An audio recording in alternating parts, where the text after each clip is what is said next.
Corona एक बार फिर से तेजी से अपने पांव पसार रहा है। पिछले कुछ दिनों से देश में हर रोज 20,000 से भी ज्यादा नए मामले सामने आ रहे हैं। ऐसे में डॉक्टरों और वैज्ञानिकों के साथ ही सरकार की भी नजर इन बढ़ते हुए आंकड़ों पर है। इसे कोरोना की दूसरी लहर कहा जा रहा है। खुद पीएम मोदी ने इसे दूसरी लहर करार दिया है।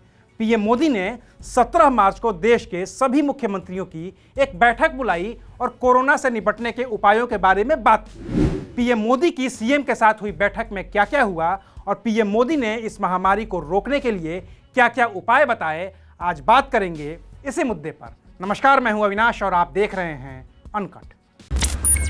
सबसे पहले बात करते हैं कोरोना के आंकड़ों की। हर दिन करीब 20,000 नए केस के साथ कोरोना बढ़ता जा रहा है।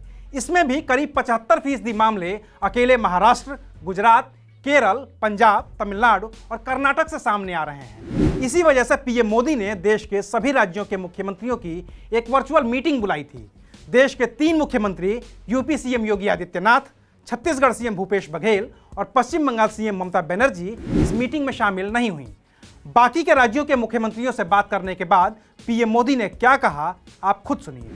टेस्ट, ट्रैक और ट्रीट, इसको लेकर भी हमें उतनी ही गंभीरता की जरूरत है जैसे कि हम पिछले 1 साल से करते आ रहे हैं। हर संक्रमित व्यक्ति के कॉन्टैक्ट को कम से कम समय में ट्रैक करना और आरटी-पीसीआर टेस्ट रेट 70% से ऊपर रखना बहुत अहम है। हम ये भी देख रहे हैं कि कई राज्यों में रैपिड एंटीजन टेस्टिंग पर ही ज्यादा बल दिया जा रहा है और उसी भरोसे गाड़ी चल रही है। जैसे केरल है, उड़ीसा है, छत्तीसगढ़ है, यूपी है। मुझे लगता है कि इसमें बहुत तेजी से बदल की जरूरत है। हालांकि इस बातचीत के दौरान पीएम मोदी ने वैक्सीनेशन की स्पीड कम होने की भी शिकायत की। खासतौर से 3 राज्यों तेलंगाना, आंध्र प्रदेश और उत्तर प्रदेश को निशाने पर लिया और कहा कि यहां हर 100 में से 10 वैक्सीन खराब हो जा रही है। वहीं मध्य प्रदेश, राजस्थान, गुजरात और महाराष्ट्र में सही वैक्सीनेशन के लिए पीएम मोदी ने उनकी तारीफ भी की है। सुनिए क्या कहा है प्रधानमंत्री मोदी ने। 1 साल के बाद हमारे हाथ में एक हथियार आया है। ये प्रभावी हथियार है। देश में वैक्सीनेशन की गति लगातार बढ़ रही है। हम एक दिन में 30 लाख लोगों को वैक्सीन करने के आंकड़े को भी एक बार तो पार कर चुके हैं।